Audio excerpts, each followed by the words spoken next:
Welcome to the new school.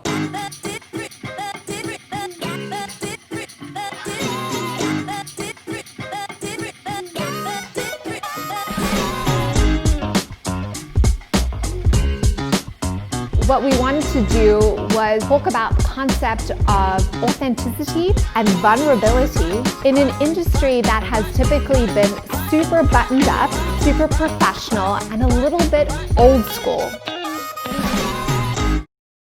Hi everyone, and welcome to episode number 7 of the New School Video podcast produced by FICOM Studios.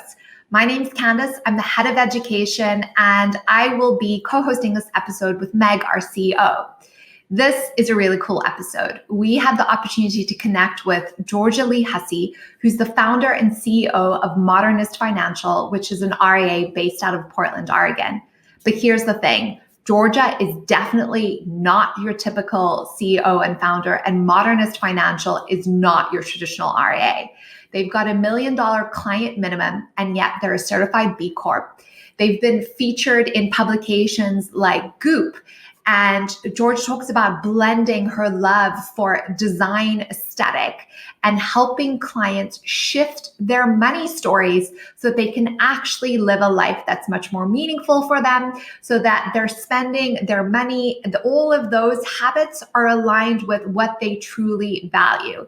This conversation is going to blow you away. We're super excited to introduce you to Georgia Lee Hussey. We are so excited to have Georgia Lee Hussey, the CEO of Modernist Financial, on the New School podcast. Hi, Georgia. Welcome. Nice to see you. It's nice to see you straight out of Portland. I've been following you for a while, and I think people might not know this as they're listening, but we don't actually know each other. It's not like you're a friend that we know. But I've been following your work for a while, and I thought what you were doing was really interesting. But specifically, I saw your YouTube videos on money stories and your own money story. At what point did you realize that money stories were important for people, that this was a big deal, that this was a thing even?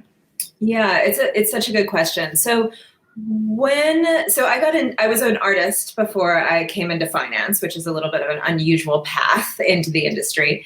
And I had grown up, run little underground galleries and done installation work, a lot of like guerrilla performance art about feminism and labor, like very much not oriented to finance.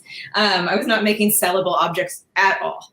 And I bought a house I couldn't afford in 2006 when I moved back to Portland from New York.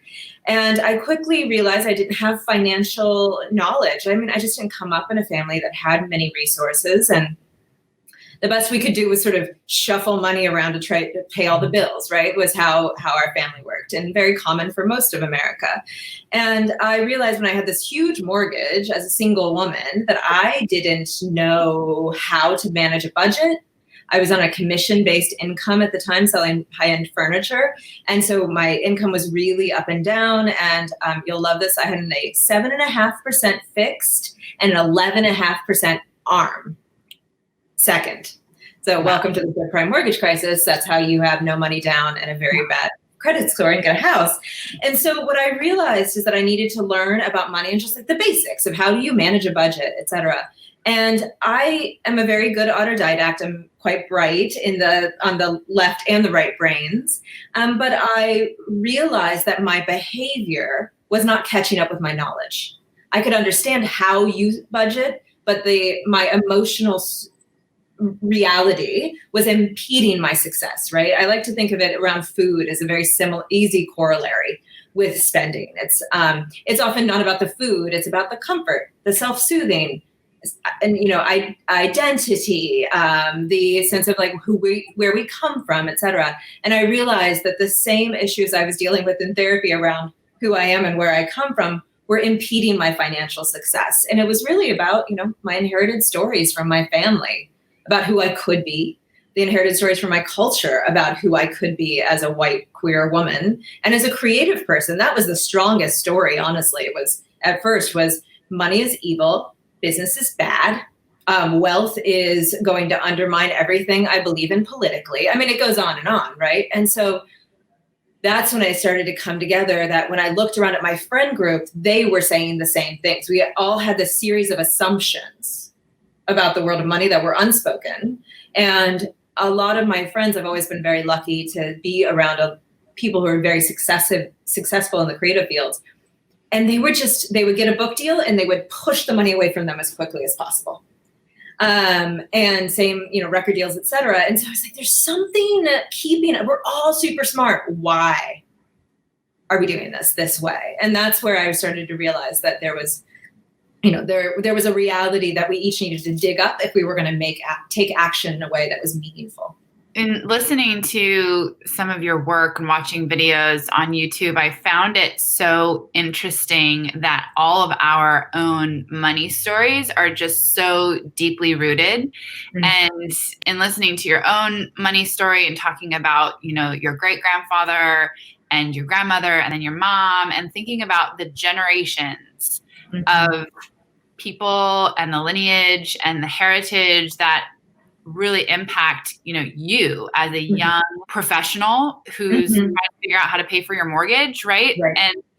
And so I find that to be just really interesting on its own. Mm-hmm. And then if I think about, what we hope to be able to do with the New School is to help people within the industry understand how to use emotion and how to connect mm-hmm. with humans and how to be vulnerable as a way to successfully communicate.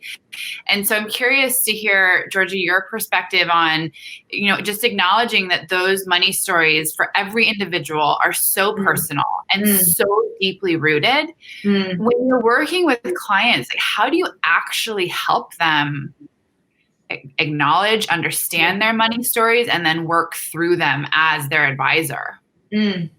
Yeah, we work with a nonprofit called Money Quotient, and we use their tools and resources, and they take research around theories of adult learning, family of origin theory, and behavioral finance research, and say what is the best method to communicate with clients to help them have their own discoveries.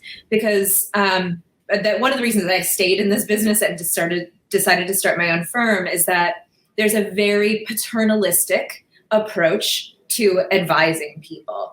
And I think it often comes from a good place of, I want to protect you from yourself, which I don't want to be protected from myself. I want to find how to protect myself. I want to be empowered to be my own hero in the story. And so I think what I like about Money Quotient is it allows any advisor to lean into the tools so that the client can have their own discovery process.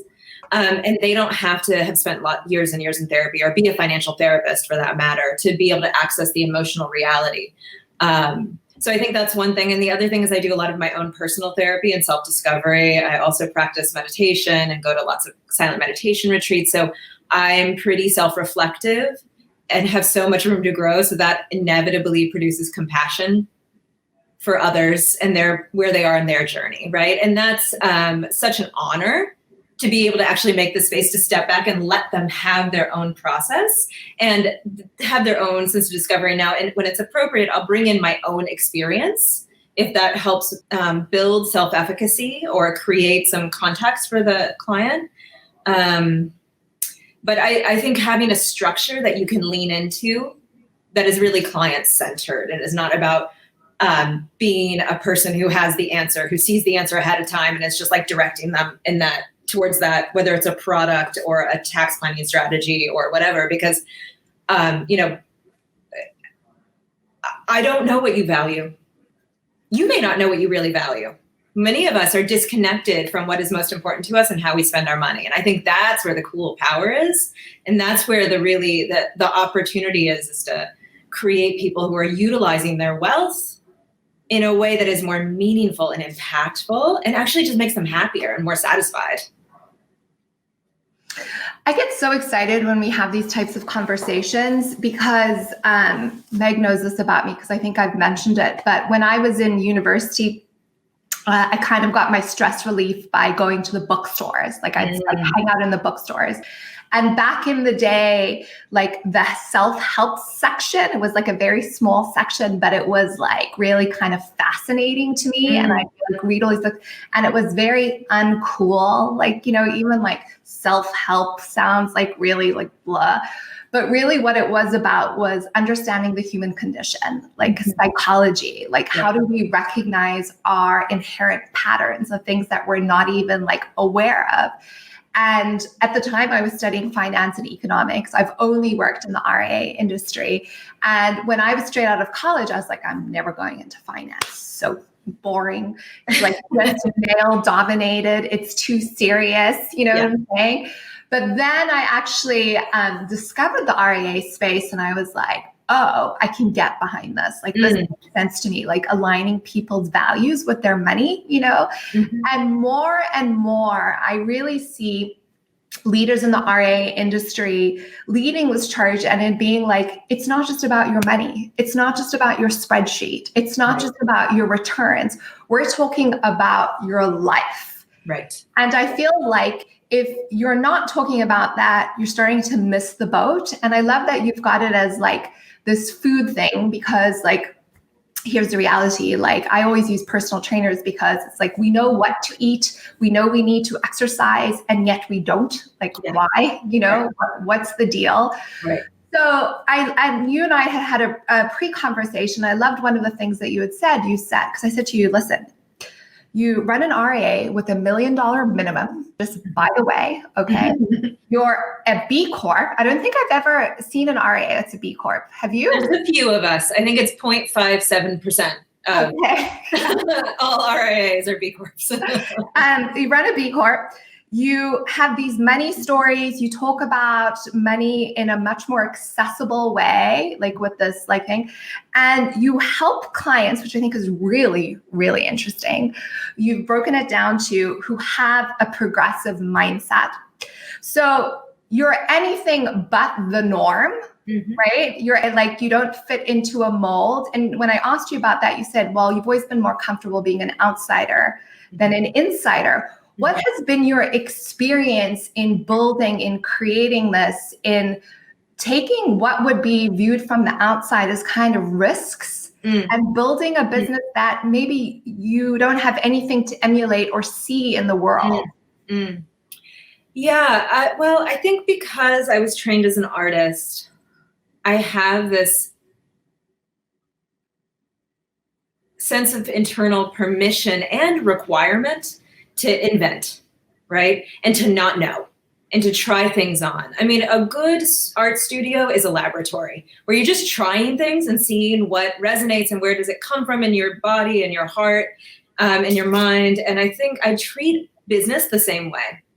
The financial industry has a lot of improvement to be made. And I hope that my I won't say a pioneering way, that there are other folks in that group, not as many as I would like, but more hopefully in the future, is I've had to look outside of the industry for inspiration. So I might make sure that we're benchmarking to the DFA firm numbers just to make sure I know where we are in alignment with our competition.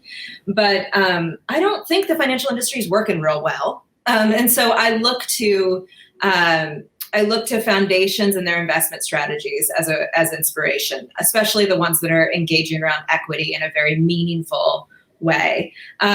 We look to especially creative agencies. A lot of our clients in the beginning were creative professionals, like creative directors and music supervisors, et cetera. And so I'm very engaged about how do you provide a professional service that is grounded in creativity and innovation. And so that's another thing that we do. And then we engage in, we have a social justice reading at least once a month that's around something around equity that we read as a team and then think about how does it reflect into our work, because the monoculture is deeply problematic. It's bad for business, right? There's plenty of data now that shows that monoculture, whether it's a bunch of white women or a bunch of white men, it's not good. We need a range of spectrum of diversity around race, gender, age, life experience, the families we come from, because that's how we get better solutions and better businesses. And so I think that's been the way I've assuaged any loneliness or a sense of disconnect when I'm in a space that is traditionally a finance space. Honestly, I don't go into them very much anymore. I don't get a lot of value out of it. So I sort of rely on a few things I trust for my own CE and growth in the finance industry. So I'm really grateful that you all are out there. That's for sure. We're grateful you're there. Did you have any, Georgia, like specific experiences when you were working, I think at a wirehouse, right? Mm-hmm. I think you had 2 stops before founding Modernist. Did you have any specific experiences that just really led you to have like this feeling in your core of like, I cannot be there. I cannot do that. Yeah. And like, what was that realization like, and sort of how did you move through it? And the reason that I asked the question is because, we're 3 white females speaking to each other.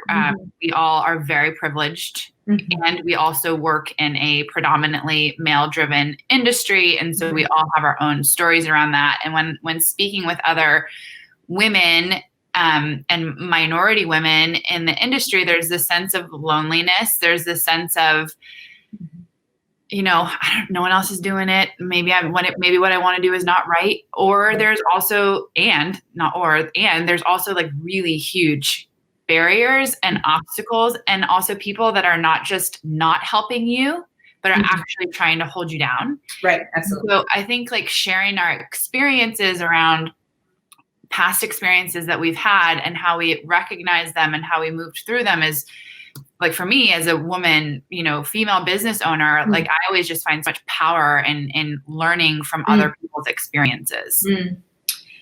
Yeah, I know. I'll answer your question, but to start with, I have, I often look to the civil rights movement, past and present, for my inspiration, because there is no one lonelier than the folks fighting those fights. And so how to navigate that with grace and kindness and compassion is not easy, but there are a lot of models out there to help us pave that way. And I do the same with the arts, whether it's Martha Graham inventing modern dance, or whoever it might be. So I'm very, I look to those folks. I hold them up to keep me in focus. When I was at this wirehouse, very nice people. Like, let's talk about an attribute of white culture. They were nice, but they were actively, I would say they were slyly mocking, right? Mm-hmm. Like, I was one of 3 female advisors out of 50 advisors. Mm-hmm. And one of the other women was a dear friend and super supportive of me and brought me into that company, which I was grateful for, because it was 2011 and firms like mine weren't hiring. So there wasn't another place to go, and I was very grateful for that home. There were men there who didn't even know how to talk to me. They wouldn't talk to me because they literally just didn't know how to talk to a woman who had an equitable position, even though I was in training. But it was the ongoing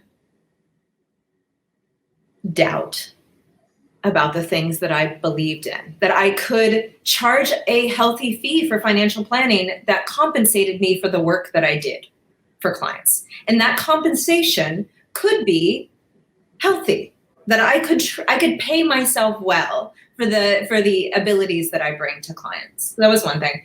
They all thought money quotient was crazy. They're like, why are you asking these questions? I don't understand. You can just like put them right into an annuity or whatever the thing was. So I think that was, I had a 9-month argument with the compliance department at that firm to try and get money quotient approved. And they don't talk about anything about investments, but they were just so stymied by the fact that you would even ask these questions. So, that was also just so deeply frustrating. And I had an experience with one of the other advisors in that firm asked me to be a cold caller for him early days in my training. And there is a venerable family-owned business in Oregon that has been extremely generous with their employees. A profit-sharing plan, 20% a year, like very generous. And his plan was to call these people who were nearing retirement and convince them to roll their profit-sharing plan into a third annuities, a third stock, a third mutual fund. And I was like, well, but you don't know that they need an annuity. Didn't matter. That was the plan. And I just thought about, annuities are not necessarily bad. They have their place. It's a rare place, I will say. But Social Security is a much better, more efficient annuity than anything you're going to buy in the insurance market. So it was that accumulation of, I had one client who, at the time, who was a musician and very successful in her business. And she went out to the bathroom during a meeting, came back, and she was like, do you feel like an alien here? And at the moment, I was like, oh, I'm actually a spy. That's what's going on. Like, this is how I understand how my competition works, the good things that they do and the really not so smart things that they're doing that are eventually going to undermine them. And we know net assets are flowing out of broker dealers at a rampant pace, as it should. They haven't earned that money, and they should lose it, in my opinion. I love how you describe the process of financial planning as creating an arc of change. It's like, even as I just said that, actually, I got goosebumps from it, because I just think it's just so eloquently articulated, and I mean at its highest form. And I think anyone who's deeply moved by what they do as a financial advisors, and I found that, so interestingly enough, when I'm coaching advisors on their marketing, the number one place we start is, what's your why? What's your money story? And what I've discovered working with hundreds of advisors is, there are why are we in finance? There's a reason. Do you know what I'm saying? There's a reason. It's not because you were good at accounting. I can promise you. Like, it's not.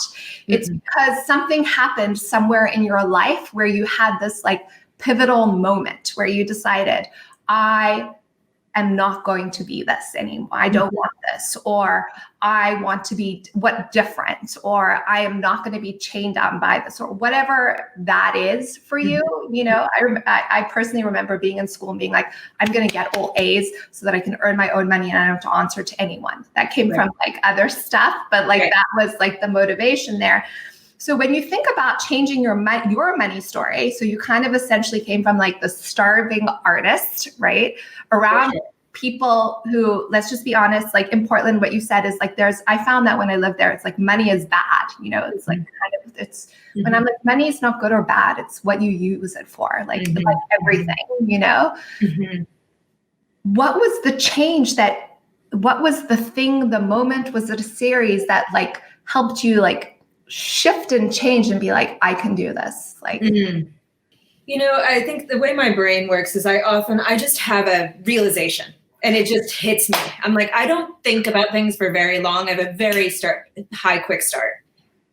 I know that in order to get there, there's a lot of subconscious work happening, and there's a lot of things that I'm picking up. There's a lot of permission being built that I'm not really even conscious is happening. But I remember just looking around this second firm, sweet, good human beings, just not a model that was a fit for me. Excellent in the community. There were parts. I was like, I love your office.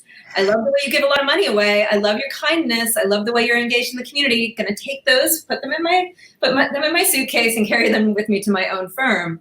I was also so offended by the branding. I just can't tell you. At both of those places, I was like, does not have to be ugly and uninspiring. If I see that blue again, I'm going to die. Like, I can't do it. You don't want to wear your blue shirt to work, Georgia, like everyone. I know. And so I think that was also, as a visually oriented person who believes in art and creativity, I just could not bear bad branding anymore. And I knew that I needed to have control of that and be able to work with really smart creatives.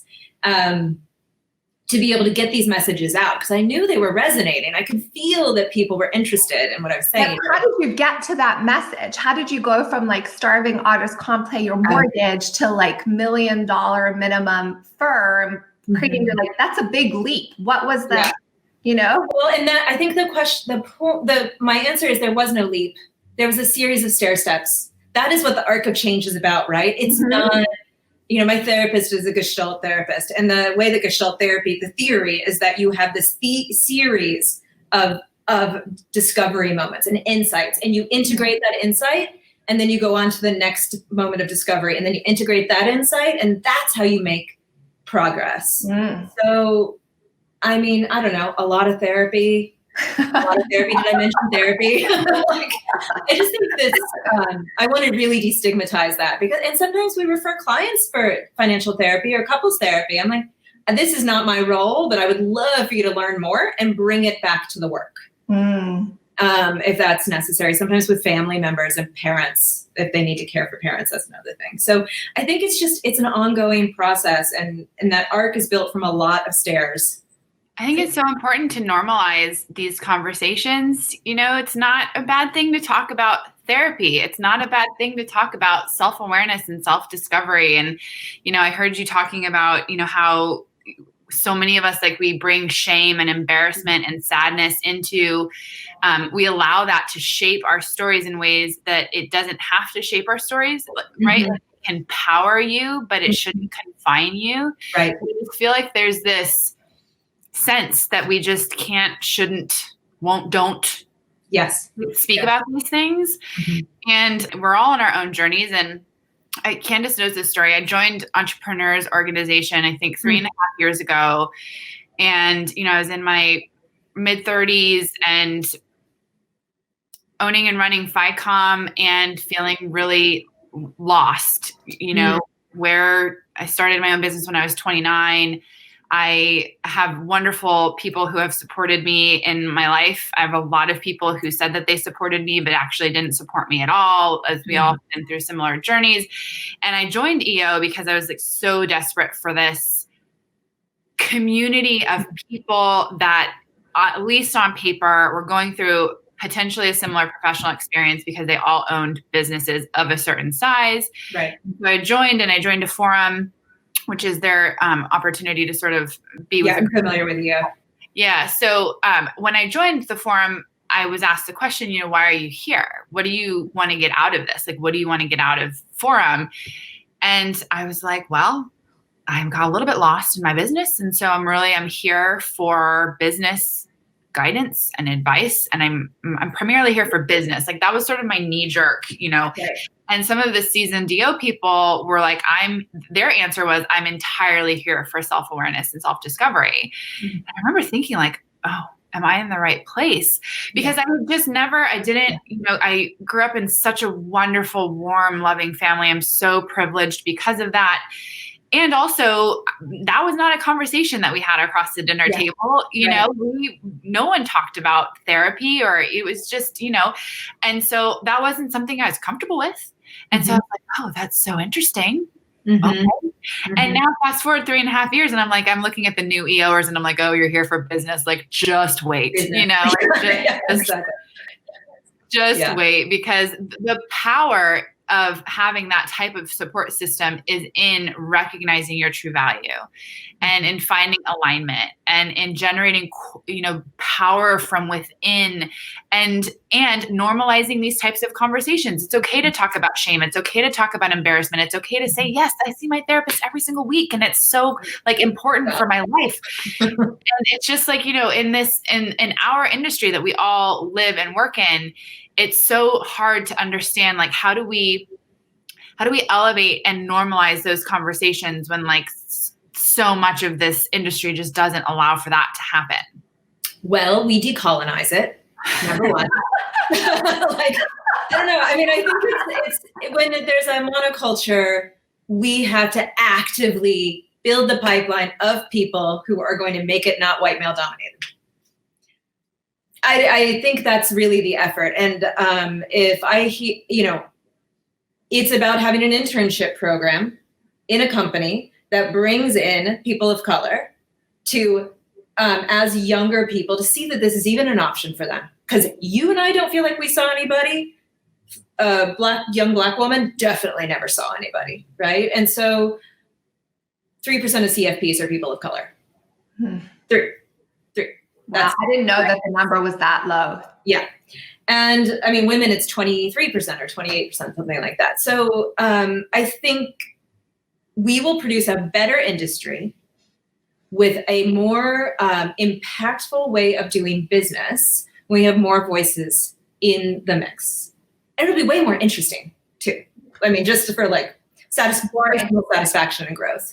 So I think there's that. And then I believe EO, I refer clients to EO a lot if they're business owners, just because you need a place to be vulnerable. You need a place to hear that thing you're struggling with is what other people struggle with. And then we can build our own. I'm part of a group called Women on Water that's, let's see, 36 of us now, female CEOs from all around Oregon. And I'm talking some of the top CEOs. I'm like on the entry level, like cool, but not very big yet, core group of folks. And my ability to be around powerful, successful women of a broad range of backgrounds and race as well. I think I need to really lay hard into racial equity has helped me so much, because it's just their experience and learning from them, like EO, helps me get another tool for my suitcase. And that I think we construct community around ourselves, and we need to lean on that community. You got to trust that community. Everybody's going to be all in. And you construct that however you can. Often we have to construct it ourselves. Mm-hmm. Georgia, I must just say also to anyone who's listening, I'm sure they're hearing it, your vocabulary is exquisite.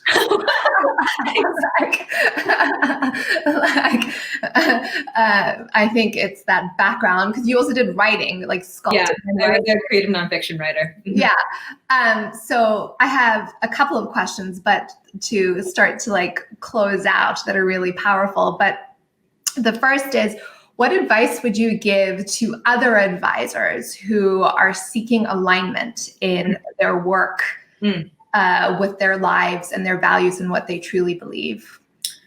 I would start with the highest standards. This is an industry that does not necessarily have high standards for education, designations, et cetera. I mean, what is the John Oliver skit where he says you can become a financial advisor as easy as you can become an elf hunter? And it's true. Right. So, I got my CFP before I even came into the business. I sold that house that I shouldn't have bought and bought an education basically as a CFP. So hold yourself to the highest standards, because the more interesting people are going to be there anyway. And then I would say, look for mentorship, but realize when I get somebody saying, can I just hop on the phone with you? I'm like, no, you can't. I need 3 solid questions that you could not have gotten from an interview I've done. I would love to, I really believe in invite and include. It's built all into the company, but you've got to realize that women mentor at a much higher level and higher rate than men do. And so there is a sense, again, of domestic labor. Our labor is free. And I'm like, I'm here for you, but you got to do your side too. So I think highly researched, it'll make you a better advisor too, if you can have a meaningful conversation with me where I have aha moments, right? So I think that's the other piece. And around the high standards, it's also your business model. Like XY Planning Network is super interesting. When I first came into the industry, I created an internship, wrote it up, and then just started pitching it to fee-only firms. And I was like, well, you can pay me $15 an hour and I'll just learn from you, right? And as an artist, you do that all the time. I mean, I've had like 40 internships throughout my life, right? But I was like, it was super normal to be like, okay, you seem interesting. You should hire me to help you 3 days a week. So I think doing things like that, because if somebody brings me, hey, I want to be your intern, here's my plan, here's what I want to learn, here's how much I want you to pay me, it is really easy as a CEO to just be like, okay, great.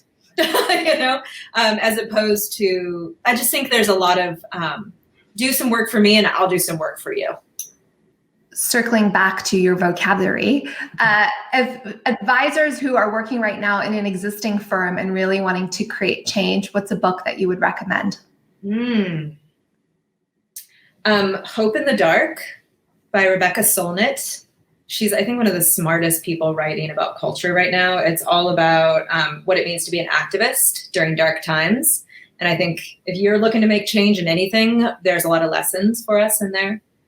I've read it a million times, but Letters to a Young Poet by Rainer Maria Rilke. I think that's how you say his name. My German's rusty, if non-existent. And that's just about what it means to be a creative person. And Rilke writing to this young poet saying, here's what is important. And he talks a lot about solitude and need for quiet. And I think that's really hard for us right now. I go on retreat, pre-COVID quarterly, and I just need to be quiet for days on end. It just helps me figure out what I really think and feel. And then I would say Octavia Butler.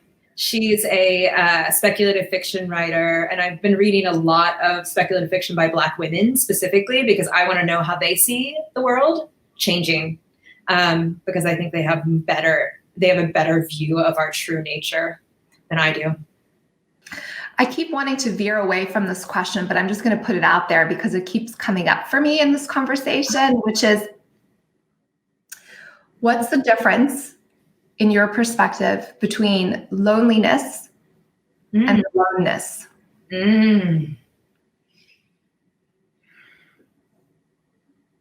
Such an essential question. For me, loneliness is when I forget to look inside for home. And when I need home from others, there's nothing wrong with that. It often it's pointing to we often say that we have an amazing manifesto, if I do say so myself. And one of our lines is, our greatest wealth is our personal relationships. So I'm not saying, but what I'm saying is when I feel alone, I'm usually needing to connect internally as well as to have a meaningful connection with another person. Not a, how's it kind of conversation, but let's talk about the meat of who we are and what we're struggling with, a vulnerable conversation. And then aloneness is the best thing in the whole world. I mean, I love 7 days of silent retreat is my favorite thing in the world. You want to send me on a spa vacation? I'd rather go to a monastery and just be quiet. So it's really nice. I'll join you there. I feel the same way. Georgia, thank you so much for coming on. What does the New School mean to you? Oh, Lord, so essential. I think there's this sense of we are all learning, right? There's a very strong idea of beginner's mind and craft and Buddhism and mindfulness. So I think this idea that we're all learning, but we often need to create our own school in order to do our learning. Like, it is an active method of constructing who our teachers are and the coursework we're going to take on. I love that. I mean, I hadn't even considered that. I love that too. And I just want to honor you, Georgia. I mean, it's so inspiring to be speaking to someone like you who is demonstrating so powerfully, that stories and truth and vulnerability can create such tremendous change and be really effective in creating that change. And for me and others to be able to view your success and to see the work that you're doing in this industry, but in such a progressive way, is just tremendously inspiring. Oh, well, thank you very much. It's an honor and a pleasure every day. Where can people find you? And I know you've got some resources on your website for people that may not be a good fit for a client, but that you still offer some support for. Yes, thank you. So modernistfinancial.com, and then at Modernist Financial on Instagram. We have if you go to the site, there's a section called Modernist University, and we just gathered all of our resources there. I strongly believe that everything we do for clients, we should spin out into the public so that people who do have that DIY internal self-help book reading impulse can take those resources and run with them. So I would look at that. And then there's a toolkit you can download that has, I think, 4 or 5 different tools. One, how to hold a conversation with other people about money and your money stories and how to transform them. That is great for the holidays, especially on Zoom. So we have a great newsletter that I absolutely love where we talk about politics and equity and markets, as well as music and art that we find really inspiring as a way to ground ourselves in our values and taking action around money and values. Thank you so much for coming on, Georgia. It was such a treat. I don't know what else to say except for that. Thank you.